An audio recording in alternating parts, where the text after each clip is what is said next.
Hello and welcome or welcome back. My name is Annika. This is Luminix, and I am here to be a clear and an open channel for pure divine love, for light, for source, for spirit to channel through, to bring daily messages that are for the highest and the greatest good of all. So I invite you and I welcome you to sit back, to relax, to open yourself, to receive all the love and the nurturance and the care that your soul needs, that your body needs, that all parts of your being need. And it's from the hands and the arms of the great divine, the Divine Mother, this feminine, powerful energy that pours forth through everything that we do, everything that we create, everything we bring and we birth into this life, into this existence, comes through and forth with the power of receptivity. That's how we have grown and received all that we live within and all that we have. We've had to receive it in order for it to be a part of our reality, a part of our lives. And so one of the messages of today is to just let go and to allow yourself to receive, that there's nothing you need to do or to prove or to be worthy of in order to receive. To receive the magic and the blessings and the miracles of your heart, that your heart wishes to and is ready to create through you. Everything in our lives we've had to say yes to some degree, to all degrees, I believe.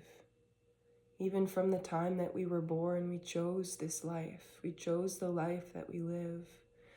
We chose our families of origin. We chose the bodies we were going to inhabit. We chose the language or languages we have decided to speak. We've chosen our own soul. From the time when we were simply a spark of light, which we still eternally are, but when we were just that, when we were born from the womb of no thing, this space of pure creation, we chose, Spirit chose, we chose together. It was this hand-in-hand journey of this is what I wish to live, what I wish to experience.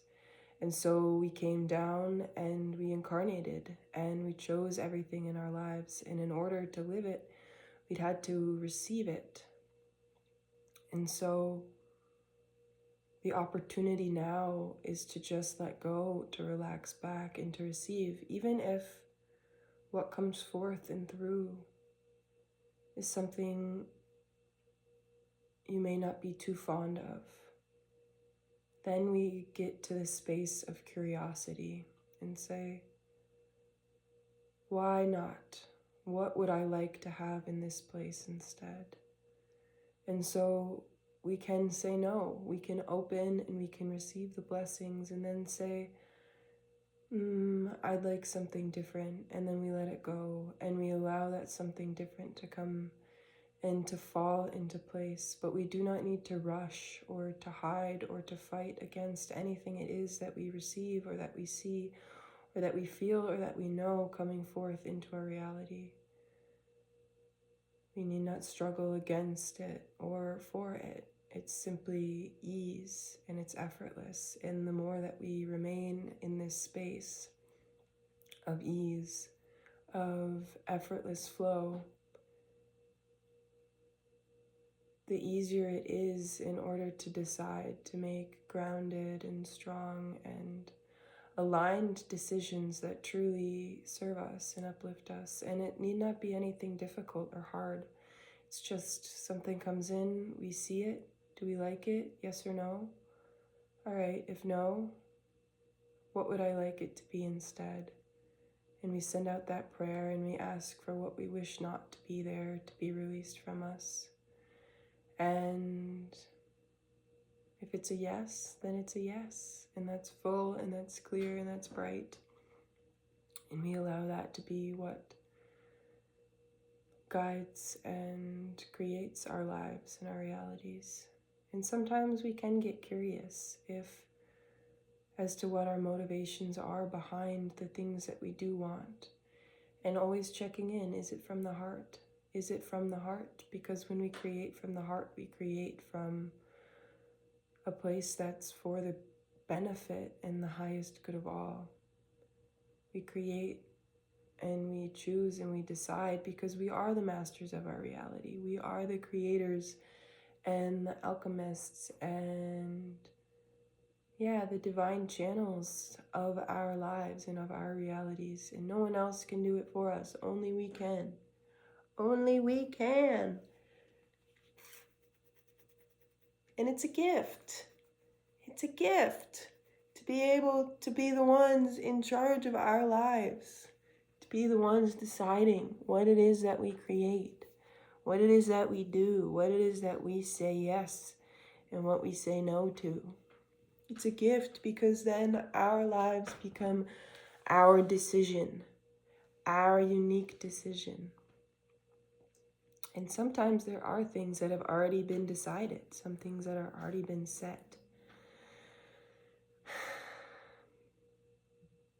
But when we zoom out, we go back to when we were the spark of light, we were also the ones who chose those things. We chose to live in this world. We chose to incarnate at this time.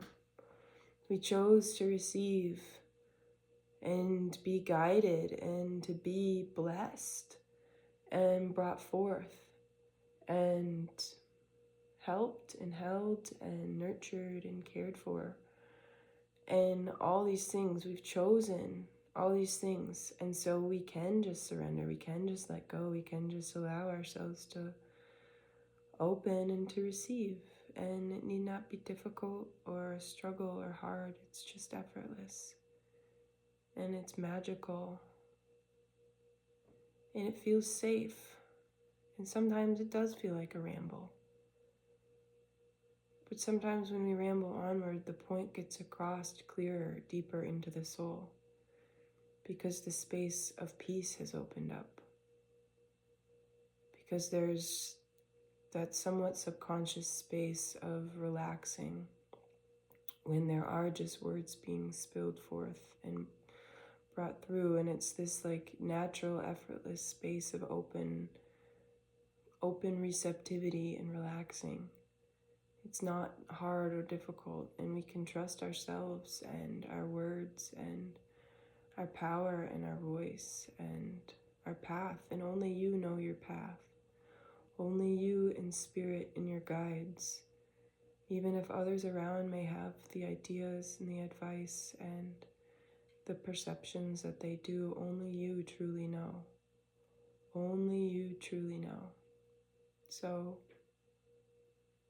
trust yourself. Let go. Allow your heart to be your guide. Allow the love in your being to be your guide. You won't be steered wrong, I promise. I promise. Your innocence, your joy, your purity. This is one of your greatest guides. It truly is your greatest guide in this life. It's you that encompasses everything that you've always been, and holds it in love and light. It's you that has many different faces and many different facets to your being. Infinite expressions and infinite wisdom and knowledge and purpose. It's you that has lived so many lives and experienced so many things. You have gone through the cycles of death and rebirth time and time and time again. And it is the wise elder within you that knows all of us are simply each other's teachers and our guides. And we are all just walking each other home to our hearts, to love.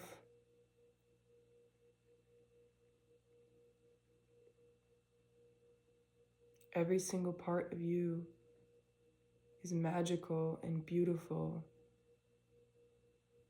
and wonderful. Every part of you, every expression. You don't need to hide any away or keep any confined. All of them want to be seen and loved by you.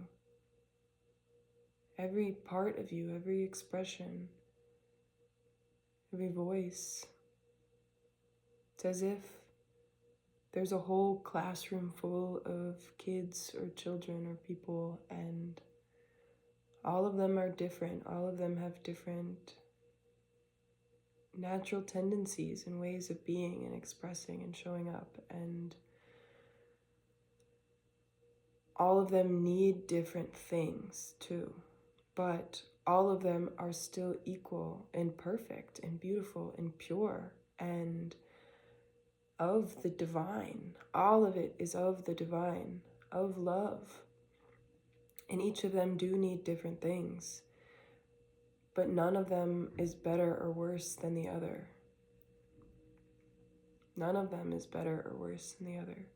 They're all innocent and all true. And some of them may have louder expressions or violent reactions, but then we take the seat as the all-loving teacher who knows how to give them what it is that they need, to give them space and time or resources in order to help to transform behaviors or expressions into things that are benefiting us, into things that are actually uplifting and pushing us forth. It's forth into our power, because there's always the opposite reaction. When there is a loud outburst, there is some fire behind it that is also a fuel, that is a gift. Everything has its dual sides. Everything has its this and that. And so when we see something and we perceive it as negative, sometimes the best thing we can do is to take it, to receive it, to see it, to know it, and be like, okay, well, there's something of the light in this that I can use as a gift rather than as a hindrance, rather than as something that tries to keep me confined or contained or held back. And so, for all these kids in all these classrooms, all these versions of us, with spirit, with God, with source, with our all-loving higher self as the teacher, we always know instantly. All we need to do is ask, is tune in and to ask, and then receive whatever it is that version, that expression of you needs in that moment. And sometimes it is, dancing really aggressively. And it's not to project this out onto other beings and other people in the classroom, to other parts of us, to other physical beings. It's to get the energy out, get it expressed, and then flip it over in order to see the light and to see the power behind it. To be like, okay, behind this anger, behind this aggression, there's a fire. And there's a fire that will push me forward. There's a fire that will burn so brightly and blaze a torch forward that will help ignite and light the way for myself and for others and keep us all warm and drive my passions forward. There is a fire within me, and that is the magic, and that is the beautiful light of it all. And it's a fire that, yes, fire is powerful, and if it's uncontrolled, it is destructive, but we use our powers of awareness and of perception and of truth to allow ourselves to go forth into that, and to control the burn. Or alternatively, if there is a version of you or a student or some part of you that may go really, really down into the depths of emotions, of pain, of sadness, of suffering, of grief. There's this version of you that feels the most stillness at the base of the sea, while everybody else may be up on the surface feeling all this brightness and all this lightness. And then there's just that deep, deep base of the sea energy. That is not something that's bad. It's simply an alternative. And so I feel the light in that is the ability to traverse in realms unseen and to be in spaces that others may not go all the time, to receive things that those on the surface may also need.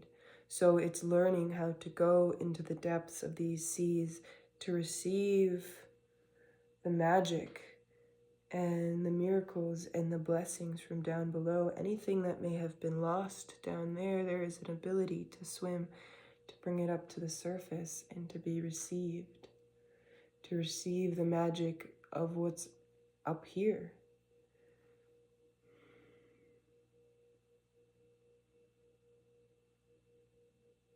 If there's a part of you that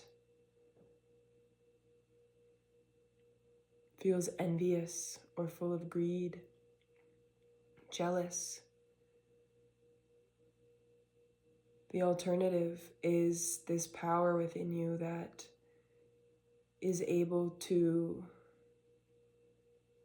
create and to manifest and to know so deeply what it is that you want. And to use that power of desire, true desire, to create what it is that you want. And so the flip side to jealousy, to envy, is to see within you the parts of you that may want or wish for something, and to be okay. If I see someone else or something else having this, how can I call this in for myself? Because I know that I am worthy. I know that I am worthy. And only bring it forth and bring it in if it is of the light, if it is here for my highest and my greatest good, and the highest and the greatest good of all. And all we need to do is tune in, check in with our hearts in order to know and in order to receive the answers, to receive the answers of if it is. And oftentimes what we may wish for dissolves, falls away, because then we're like, okay, well, I saw that this other person had something.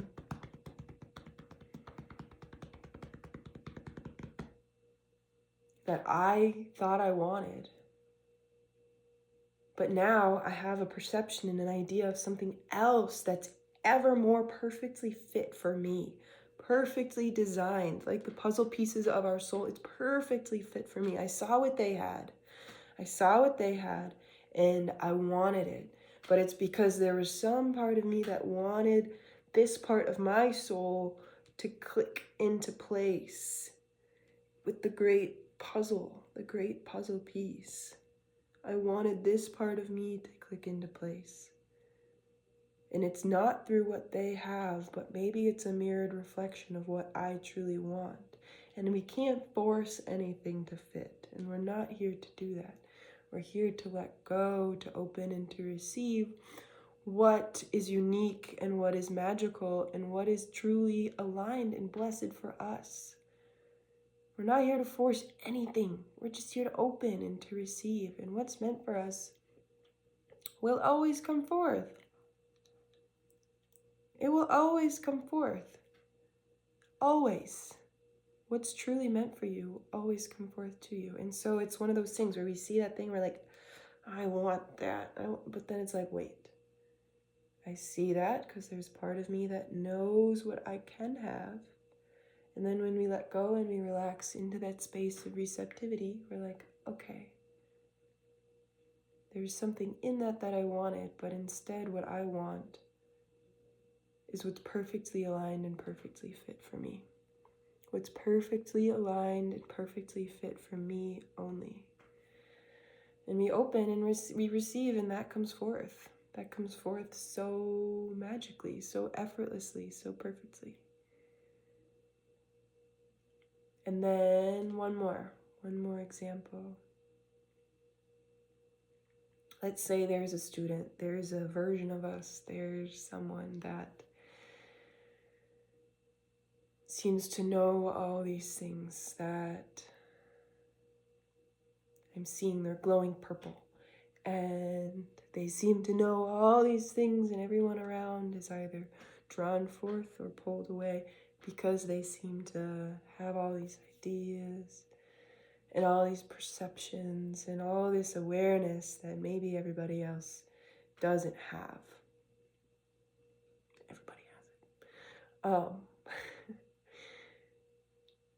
And so there may be ideas and beliefs that someone is higher or lesser or in some sort of form or configuration, a hierarchical structure based on intuitive knowledge, intuitive knowings. But the flip side of that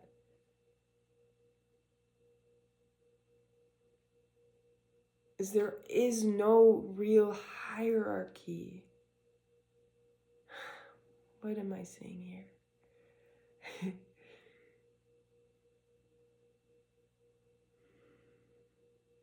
So, I'm getting stumbly now.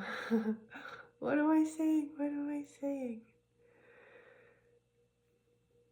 The flip side of that, of the idea that there's one that knows more than others, is illusion, is falsity. We only know what is true for ourselves. And everybody individually knows what's true for themselves.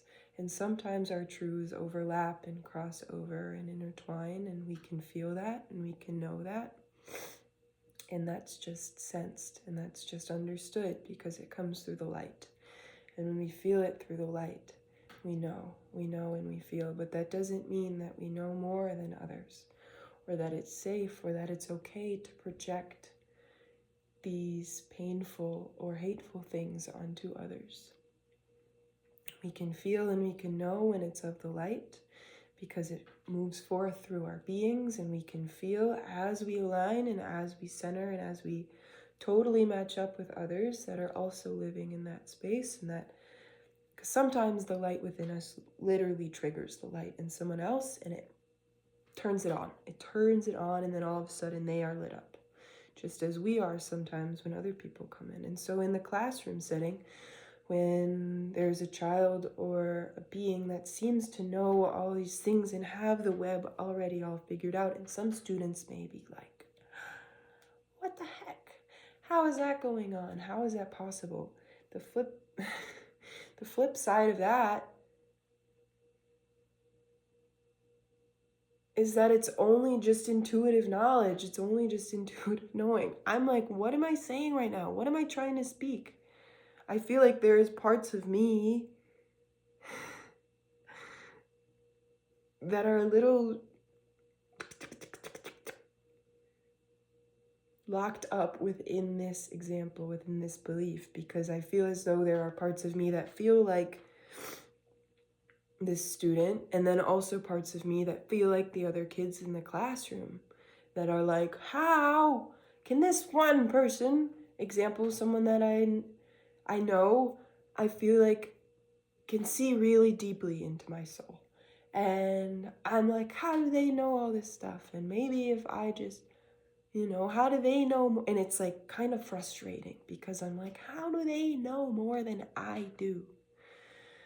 And then other times I feel like I have a great awareness and I see these things really clearly. And in a position that I see reflected in this other person sometimes.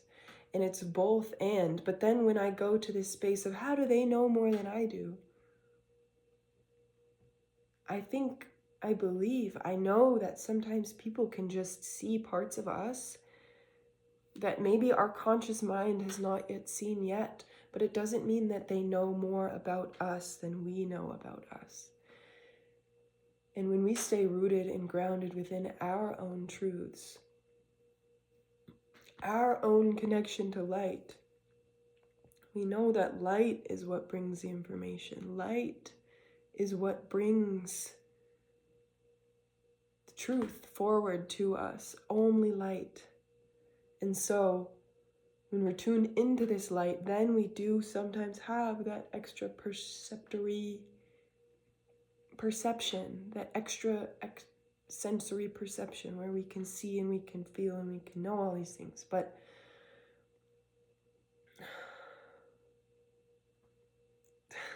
this one feels so out there.